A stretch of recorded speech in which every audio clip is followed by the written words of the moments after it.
Four wheeler बिकने नहीं दूंगा, ठीक है, टायर बेच दूंगा, तो फोर व्हीलर किस काम की? नहीं, तो हम कह रहे देश नहीं मतलब लड़के मर जाएं। देखो भारत किस बेस पे चलता है? 4 स्तंभ पे, कार्यपालिका, न्यायपालिका, व्यवस्थापिका, पत्रकारिता। हमको इसको बचाने की जरूरत है। मेरे साथ हुआ है, फतेहगढ़ में लोग मुख्तार अंसारी की धमकी देने लगे थे, और अगर दोबारा सपा सरकार फिर आ जाती तो जानते हो क्या करते? फिर पता नहीं क्या करने को मजबूर कर देते। जब फतेहगढ़ में मुख्तार अंसारी की धमकी देते थे तो क्या स्थिति होगी समझ लीजिए। लोग फतेहगढ़ में मुझको धमकी मिल रही थी, मैं खुद गवाह हूँ। योगी महाराज की क्यों योगी महाराज की बना रहे हैं? योगी महाराज काम अच्छे कर रहे हैं, गुंडा माफियन का खत्म कर रहे हैं। मुख्तार अंसारी माफिया जिसम का पाला जात रहा है, उधर मुख्तार अंसारी माफिया जिसम का पाला जात रहा है, जो कि हियां का के लोग फतेहगढ़ में मुख्तार अंसारी धमकी देते रहा है। फतेहगढ़ में लोग मुख्तार अंसारी की धमकी देने लगे थे। झगड़ा नहीं हो रहा है। फतेहगढ़ में लोग मुख्तार अंसारी की धमकियां देते थे। जहाँ 400 रुपए गैस सिलेंडर हुआ करता था, आज 950 रुपए जा रहा है। जहाँ 60-65 रुपए डीजल हुआ करता था, 100 रुपए है। अरे जो सबको दे रहे हैं ये कहाँ से आएगा? तो क्या ये जो देश के लिए हथियार खरीद रहे हैं ये कहाँ से आएगा? क्या प्रधानमंत्री अपने घर से लाएगा? बोल रहे कहा, मतलब घर बिक जाए, देश न बिके। देश देखो, मैं कहना चाहूँगा बिक जाए, देश न बिके। हम भाई बचाएंगे नहीं जो संवैधानिक अधिकार है। जो भूखे, चलो स्कूल बंद हैं, मान लेते हैं, बच्चे नहीं आ रहे हैं, तो कहने के मतलब सरकार को ऐसी पॉलिसी लगानी चाहिए जो बेरोजगार है तो उसके सिस्टम को बनाए। जो MA BA BSc भी काम करके बैठे हैं तो उनके एक पॉलिसीज बनाएं। तो नमस्कार, स्वागत है आपका नमस्ते टीवी इंडिया यूट्यूब चैनल में। अभी मैं रास्ते से गुजर रहा था तो मुझे एक दुकान नज़र आई जहाँ पे जलेबी बिक रही थी। अब गर्मा गर्म ये जलेबियाँ हैं और अभी मैंने जलेबी मंगवाया, उसके बाद से जलेबी को खाएंगे। अगर कुछ लोग यहाँ पे इकट्ठा होंगे तो उन लोगों से ओपिनियन लिया जाएगा, फिर आगे को चला जाएगा। तो चलिए जलेबी हम खाते हैं, उसके बाद से हम जो भी अपडेट होती है वो आप लोगों को दिखाते हैं। तो दोस्तों मैं इस रास्ते से निकल रहा था आगे को, तो अभी हमें रास्ते में जलेबी दिखा तो हम जलेबी खाने के लिए इस दुकान पे आ गए। तो यहाँ पे जो इस दुकान के ओनर हैं ये कुछ कहना चाहते हैं। तो चचा, कहने से पहले हमारा एक छोटा सा सवाल आप बताएं, अब की बार किसकी सरकार बनवा रहे हैं आप? भैया सरकार तो अब कोई नेता दिख नहीं रहा, मजबूत ना पार्टी है ना कोई मजबूत नेता है। और यहाँ की पब्लिक का कहने का मतलब है कि अखिलेश भाई टोपी लगा करके मस्जिद जाते या उनकी समाज में इकट्ठा होते हैं, मुस्लिम समाज में। तो हिंदू भाई का कहना है कि वो मंदिर पे तिलक लगा करके कोई मौलाना हाजी आके दुआ करे तो उनके साथ, वरना बीजेपी के साथ। हिंदू आदमी जितना है जी ये। तो अगर हमारा भाई मस्जिद में जा सकता तो आपका भाई हमारे मंदिर में क्यों नहीं आ सकता? आ सकता है, लेकिन फिर भी तो मंदिर में अगर कोई बंदा जाता है तो उसके लिए तमाम तरह के हंगामे होते हैं। जी नहीं, अभी आपने न्यूज़ वगैरह में देखा होगा। अब कहने के लिए कुछ भी कुछ कहें, लेकिन ऐसा है नहीं। हमारा हिंदू भाई हर मस्जिद में जाता है, शाम को बच्चों को लेके फूंक डलाता है, छोटे छोटे बच्चे हैं ले जाता है, फूंक डलाता है। मैं भी मुसलमान हूँ जी, आप मुझे जिस मंदिर में ले चलिए मैं चलूँगा, मैं पूजा भी करूँगा। बिल्कुल सर, आप ये तो हम भी बता। और मेरा जो बचपना बीता है पूरा हिंदू माहौल में ही बीता है। बगल में शिवालय, शिवालय की रख रखाई साफ सफाई मेरे ही जिम्मे थी। ये हमारी माता जंगली देवी का मंदिर है, वहाँ देखिए आज जाकर के 4 मकान है, 2 मोहम्मदन भाई के हैं और हिंदू भाई के, कोई मुसीबत नहीं जी। लेकिन पब्लिक का सोचना ये है, पब्लिक की थिंक एकदम वो कन्वर्ट कर दिया गया। हाँ, उसकी सोच ये है जी। और रही हमारे फतेहगंज की मुसीबत ये है कि बाहरी कोटा ले रखा है, बाहर का आदमी फतेहगंज का है नहीं। हमारी मतलब 400-500 साल पुश्त गुजर गई, हमारा राशन कार्ड नहीं, जो कल आके बस गए हैं उनके सबके राशन कार्ड हैं। 90% यहाँ के रहने वालों के कार्ड नहीं है, 10% और 90% बाहर वालों के। और बाहरी आके यहाँ मौज कर रहा, हम लोग यहाँ गोइयाँ चोल रहे हैं। और नाम है बीजेपी। तो कुल मिला जुला के क्या अब की बार क्या सोचा जा सकता है? हाँ। इसकी सरकार सरकार भैया चाहे बुरा मानो या भला, चाहे सब सार मर जाए या कट जाए, कुछ हो वही सरकार बीजेपी ही की आएगी। हाँ, मतलब अब तुमका हम बता रहे हैं कि आदमी घर बैठे राशन खा रहा, हम नहीं पा रहे हैं, तब हम वही में वोट दे, अब क्या करब। सच्चाई तो ये है। हाँ, क्या कह रहे भैया? हाँ सुनो भैया, आप भी बताइए। अच्छा, आधे मदगर आधे सबगर हो रहा है। जी जी। तो हमारा यही कहने का मतलब सरकार कोई भी हो, हम आम जनता के हक और अधिकार मिलने चाहिए, जो संवैधानिक अधिकार है, जो उसको गरीबों को राशन पानी मिलना चाहिए, जो उचित व्यवस्थाएं हों, व्यवस्था उनकी मिलनी चाहिए।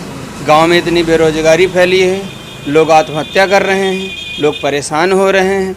गांव में अगर जीरो ग्राउंड पे जा कर के देखेंगे, जैसे हम ही गवर्नमेंट जॉब प्राइवेट जॉब कर रहे थे ग्वालियर में, आज कोविड-19 के चक्कर में हमारे जो साथ के लोग हैं बेरोजगार हो गए। आज हम ही बेरोजगार हो गए, 5-6 हज़ार की नौकरी भी नहीं मिल रही है, जहां हमको 25 हज़ार प्राइवेट में मिल रही थी। अब बताइए, बच्चे स्कूल ही नहीं आ रहे हैं, और कुछ जैसे आचार्य प्राचार्य हैं जो लोग, आप टीचर हैं? हाँ, प्राइवेट टीचर थे, उसमें अच्छा जीवन यापन चल रहा था हमारा।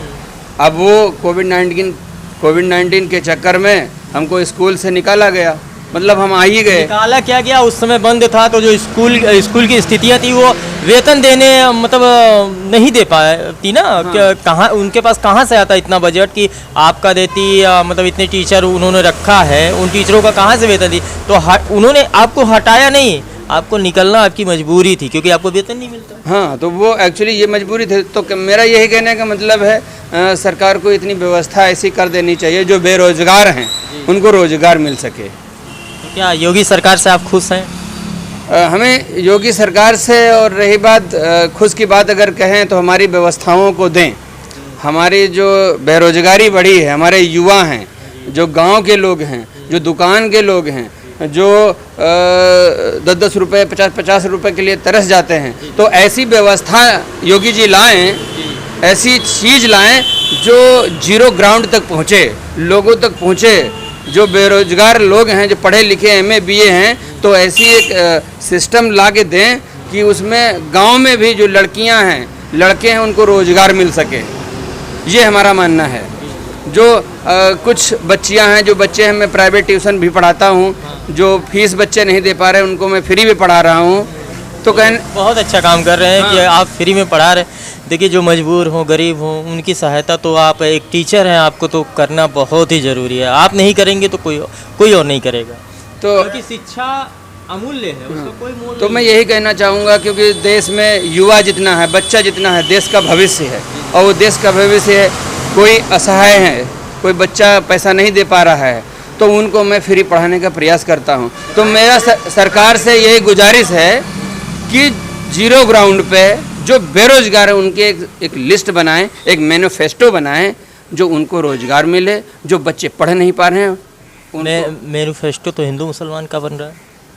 अब भाई देखो, ये हिंदू मुस्लिम, अब ये क्या, सबसे पहले ना कोई हिंदू है ना मुसलमान है, सबसे पहले हम लोग इंसान हैं, और हमें इंसानियत, मानवता ये होनी चाहिए। हिंदू मुस्लिम तो फिर ये तो सियासत का मामला है। सही बात है। वैसे आपका नाम क्या है? तो मैं रविशंकर हूँ। रविशंकर, पूरा नाम? रविशंकर गौतम। हाँ। तो आप यहाँ जो जितनी बातें कहा आपने, उसे किनारे रखते हैं, किसके सपोर्ट में? अगर सपोर्ट की बात करें तो सपोर्ट, अगर हमें भाई यहाँ सपोर्ट की अगर बात करें तो हमें तो ये नहीं कहना चाहूँगा सपोर्ट की, अभी समय आएगा जब, तो वो तो हम तो वोटर हैं, जब समय आएगा तो समय बताएगा। अभी सरकार के पास चांसेस हैं व्यवस्था देने की, रोजगार देने की, व्यवस्था देने की, ठीक है। तो अभी अगर हमको व्यवस्था दें, रोजगार, चाहे कोई भी सरकार हो, चाहे बसपा हो, चाहे सपा हो, बीजेपी हो, हमसे इससे लेना देना कुछ नहीं है। हमें यही बस लेना देना है कि हमको वो राइट्स दे, हमें हक और अधिकार दे। चाचा कुछ बोलेंगे आप? जी सर। हाँ, अब यहाँ पे केतली लिए हुए एक चाय वाले हैं, और चाय वाले ही देश के प्रधानमंत्री हैं, लेकिन प्रदेश में आप किसकी सरकार बनाना चाहते हैं और किसकी सरकार बनाएंगे? साहब सरकार तो यह बीजेपी की सही है, और बाकी जो कुछ हो तो अब क्या कहें हम।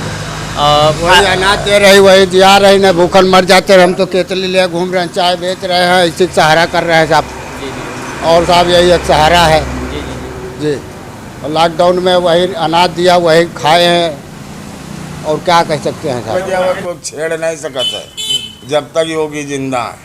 कोनो बहन बेटी छेड़ नहीं सकत बच्चा कोई, चाहे 6 बजे रात में आ जाए। प्राइवेट स्कूल वाले वजीफा ले रहे, पढ़ाई नहीं, उनसे पैसा ले रहे, इनकी भी जांच कराई जाए। प्राइवेट जो स्कूल खोल के मान्यता प्राप्त कर लिया है, वो वजीफा सरकार से ले रहे हैं, उनके नाम से उनसे फीस मांग रहे हैं। ये पर भी ध्यान दिया हमारी सरकार देना चाहिए। आप लोगों ने देखा इस दुकान पे हम रुके थे जलेबी खाने के लिए, और जलेबी खाते खाते लोगों की ओपिनियन भी हम लेना स्टार्ट कर दिए, और लोगों ने अपनी अपनी राय रखी। और हर तरह के लोग हैं, हर तरह के लोगों ने अपनी अपनी जो भी राय थी, जो भी परेशानियां थी, वो व्यक्ति की बताई। जैसे कि भाई साहब रविशंकर गौतम जी एक टीचर हैं जो कि जलेबी खा रहे हैं। कैसी जलेबी है? जलेबी बहुत टेस्टी है, बहुत अच्छा लगा। हाँ, जलेबी बनाने वाले ये हैं? हाँ भैया। हाँ भाई, हम कब से बनाते हो भैया जलेबी? हमको बनाते हो गए लगभग 6 साल। भाई मेरा तो यही कहना है भाई साहब, सरकार बीजेपी हो, चाहे सपा हो, चाहे बसपा हो, चाहे कोई भी हो, जीरो ग्राउंड पे सबसे पहले शिक्षा। तो अगर शिक्षित अगर हमको शिक्षा चाहिए, कुछ नहीं चाहिए हमको, रोटी कपड़ा मकान ये सब नहीं चाहिए। अगर हमें शिक्षा मिल जाए सही पे, तो हम नौकरी ले लेंगे और बाकी सब छीन लेंगे। हमें केवल शिक्षा चाहिए, और जो पढ़े लिखे युवा लोग हैं उनको रोजगार मिलना चाहिए। बस मेरा यही कहना है, इसके अलावा और कुछ नहीं कहना। शुक्रिया। बहन बेटियों के ऊपर आप कुछ कह रहे थे? हाँ साहब, जब से ये सरकार आई है तब से बहुत सुरक्षित सब काम हो रहा है। बहन बेटी भी सुरक्षित हैं यहाँ पे, और काफ़ी देखभाल हो रही है, अच्छे से काम हो रहा है सब। बस यही हमें उम्मीद है कि ये सरकार रहेगी, सब कुछ अच्छा रहेगा। अब यहाँ पे कुछ और लोग भी हैं, जैसे कि ये भाई साहब आए, क्या खरीदने आए हैं आप? हम नमक वाला खरीदने आए। अच्छा, तो नमक पारा यहाँ का अच्छा होता है? हाँ, बढ़िया है। अच्छा, ये बताइए कि 2022 में इलेक्शन है, चुनाव है, तो किसकी सरकार बनने की उम्मीद है? किसकी सरकार आप बनवा रहे हैं? अब ये हम नहीं बता पाएंगे। हाँ, फिर भी उम्मीद किसकी है? उम्मीद तो लगा सकते हैं। अरे ये लगा नहीं, लेकिन सामने नहीं बता सकते ना। अच्छा, अभी बुराई करना है तो सब लोग हो जी। भैया 10 रुपये नमक वाला दो। भैया मंद मंद मुस्कुरा रहे हैं, लेकिन कुछ बता नहीं रहे हैं। चाचा कुछ मन है गुनगुना दे कैसे चाहिए। कुछ मन ही गुनगुना दीजिए बस। हाँ, मतलब कुल मिला के थोड़ा एरिया जो है किसी हर प्रकार की है, हर आदमी जो है। अब कल लड़का बच्चन के स्कूल भेज का मरवा डाले, मुकेहरी नहीं लगाना। हम तुम शिक्षक बात कह रहे हैं, अगर हम भी मास्क नहीं लगाएं, आप टीचर होकर के नहीं लगाए, हम तो बूढ़े आदमी हैं, तो इमा शिक्षा घर के लड़के भेज दे, वहाँ कोरोना हो जाए तो स्कूल और बस सरकार लड़के लाठी दौड़ रही हो सब दिन है भाई। तो कुछ मुसीबत दैविक प्रकोप की भी समझो, जब दुश्मन लोग लगे हैं तो जीना भी है। बस और कुछ हम नहीं कहना चाहते, बस इतना ही कहना चाहते हैं। लेकिन प्राइवेट स्कूलों वालों को वजीफा ले रहे हैं, फीस भी ले रहे हैं लड़कों से, इस पर ज़रूर ध्यान दिया जाए। बाकी यहाँ पे लोग तो आते ही जाते रहेंगे, लोगों की ओपिनियन हम लेते ही रहेंगे। बाकी ये भी आ गए हैं, इनसे पूछ लेते हैं कि इनकी क्या राय है। 2022 में किसकी सरकार बना रहे हैं आप? योगी महाराज की। योगी महाराज की। क्यों योगी महाराज की बना रहे हैं? योगी महाराज काम अच्छे कर रहे हैं, गुंडा माफियन का खत्म कर रहे हैं, सबकी गुंडाई खत्म कर रहे हैं, जो दूसरे जमीनों पर कब्जा करत रहे हैं उनका काम खत्म कर रहे हैं। शरीफ आदमी आराम से है, गुंडा आदमी परेशान है। जितने नंगे लुच्चे रहें बदमाश वही परेशान हैं। और जिमा से जितने भाई 10-20% तो गुंडा माफिया होते हैं, नंगे लुच्चे बेईमान, वही परेशान है। शरीफ आदमी सुकून से है। अच्छा, महंगाई पे कुछ कहेंगे? महंगाई तो है, कोरोना के चक्कर में महंगाई तो है। महंगाई का कोई नकार नहीं सकते है, महंगाई है।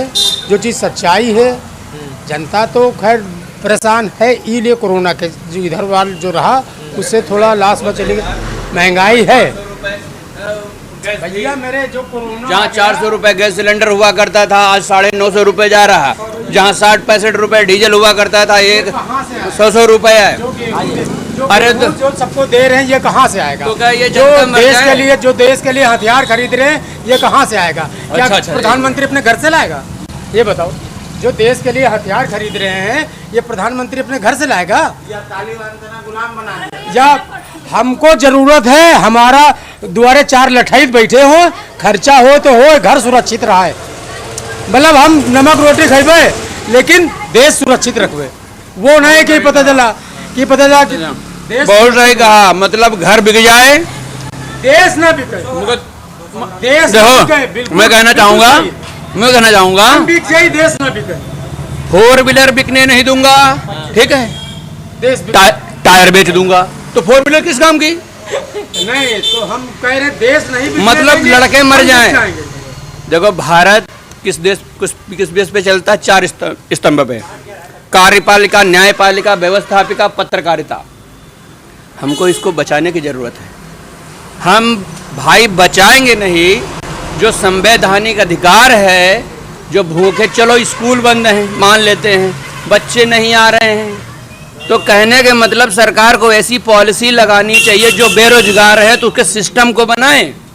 जो MA BA BSc भी काम करके बैठे हैं तो उनके एक पॉलिसीज बनाएं, एक सिस्टम बनाएं कि उनको रोजगार मिले, जिनको उनको रोजगार मिलना 5 चाहिए। साल में सारे काम हो जाए जो 70 साल में नहीं हुए, 25-30 साल से दूसरी सरकारें हैं, मतलब सब अब 5 साल में सब बेरोजगार हुई के? ये बताओ, यही 4-4.5 साल की सरकार में सारे बेरोजगार हुई के? पहले सरकारें तो नौकरी मतलब सब 12% कम से कम। सब मतलब 3 साल में सब रिटायर हुई गए। क्या कह रहे हैं आप? ऐसे बता रहे हैं पहले की सरकारें बेरोजगारी का खाली 2-3 साल में आ गई। ओ ये इतनी 5 पहले वाली सरकारें में सब नौकरी, सब सरकारी नौकरी करना चाहूंगा।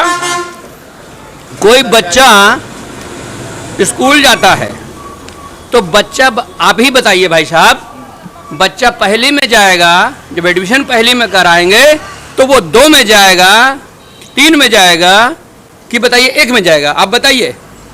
मुख्तार अंसारी माफिया मैं- जिसका पाला जात रहा है उधर मुख्तार अंसारी माफिया जिसका पाला जात रहा है, जो कि यहाँ तक के लोग फतेहगंज में मुख्तार अंसारी धमकी देते रहा ये है। जवाब नहीं फतेहगंज में लोग मुख्तार अंसारी की धमकी देने लगे थे। देखिए, आज जो है झगड़ा नहीं हो रहा है। फतेहगंज में लोग मुख्तार अंसारी की धमकियां देते थे, मेरे साथ हुआ है, मैं जानता हूँ। फतेहगंज में लोग मुख्तार अंसारी धमकी देते रहे, और अगर 5 साल सरकार और आ जाते तो जानते क्या करते? इसके बाद जानते हो, आराम से बोलिए, आराम से। बिल्कुल नहीं, मैं मेरे साथ हुआ है। फतेहगंज में लोग मुख्तार अंसारी की धमकी देने लगे थे, और अगर दोबारा सपा सरकार फिर आ जाती तो जानते हो क्या करते? फिर पता नहीं क्या करने को मजबूर कर देते। जब फतेहगंज में मुख्तार अंसारी की धमकी देते थे तो क्या स्थिति होगी समझ लीजिए। लोग फतेहगंज में मुझको धमकी मिल रही थी, मैं खुद गवाह हूँ। कोई कहे, मेरा ये कहना है, पहले भी कहा था, पहले भी मैंने यही कहा था। नहीं, मैं उस बात से गुस्सा हूँ, इसलिए कह रहा हूँ, मेरे दिल में उस बात का रोज, तभी से मैं और ज्यादा नफरत करता हूँ। ठीक है, आप लोगों ने इन लोगों का जो भी था राय रखिए। मेरा ये कहना था, मुझे किसी सरकारों से नहीं मतलब है, मुझे शिक्षा से मतलब है। मेरा क्वेश्चन ये था कि कोई भी बच्चा स्कूल में एडमिशन कराता है तो वो पहली में पढ़ेगा, दूसरी में पढ़ेगा, तीसरी में पढ़ेगा, चौथी में पढ़ेगा। आप ये बताइए पत्रकार साहब, बच्चा आगे जाएगा कि पीछे जाएगा? आगे जाएगा। अगर बच्चा 6 महीने का है कि वो 5 महीने का होगा कि 7 महीने का होगा कि 8 महीने का होगा कि 9 महीने? आप बताइए पत्रकार साहब, भाई आगे बढ़ेगा ना। तो हमारी जीडीपी 2014 के पहले कितनी थी और जीडीपी 2018 में कितनी हुई, जीडीपी 19 में कितनी हुई, जीडीपी 2020 में कितनी हुई, 2021 में कितनी हुई? अब देखिए, यहाँ पे ज्यादा बातें करने से थोड़ा सा माहौल बिगड़ सकता है, इसलिए जरूरत है। हम मिलेंगे आप लोगों से और वीडियो में। तब तक के लिए जय हिंद, वंदे